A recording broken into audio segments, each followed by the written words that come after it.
नमस्कार शेतकरी मित्रांनो, नाव जयश्री मिसाळ।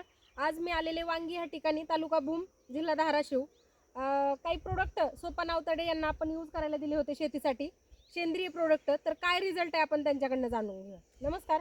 नमस्कार। आम्ही ह्या कांद्यासाठी सॉइल कर आणि सनगार्ड आणि सनबूस्ट ही औषधं पाण्यामधून काही फवारण्या काही घेतल्यात, म्हणून त्या कारणामुळे आम्हाला ह्या कांद्याचा भरपूर रिझल्ट आलेला आहे त्या खतामुळे। बरोबर मित्रांनो, बघा, फक्त एक वेळा सॉइल केअर सनगार्ड सोडले आणि एकदा फक्त एक फवारणी घेतली मित्रांनो, तर कांद्याची ग्रोथ बघू शकता किती चांगल्या पद्धतीने झालेली आहे मित्रांनो।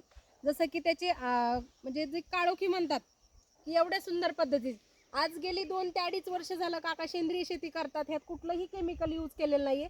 आज 2 व्हिडिओ मी तुम्हाला दुसरे पण दाखवणार आहे, त्याच्यामध्ये आपण 1 एकर आंब्याची बाग आणि दुसरं गव्हासाठी प्रोडक्ट यूज केलेत।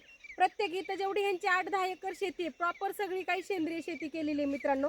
1 एकर हरभरा लावलेला आहे, 1 एकर कांदा आहे, त्याच्यानंतर बाकी आंब्याची झाडं आहेत आणि ज्वारी सुद्धा मित्रांनो 1 एकर लावली, ती पण सेंद्रिय मित्रांनो। तुम्हाला त्याचा पण मी व्हिडिओ दाखवणार आहे की किती सुंदर पद्धतीचा रिझल्ट आलाय मित्रांनो। रिअल सेंद्रिय शेती केली पाहिजे, त्याच्याशिवाय पर्याय नाही। आज तुम्ही माती पाहू शकताय किती सुंदर पद्धतीचं, इथं जे बघताय तुम्ही काळकुट्ट अशी माती, कुठल्याही प्रकारचं त्याच्यामध्ये केमिकल दिसत नाही किंवा पांढरा असा थर नाही दिसत मित्रांनो।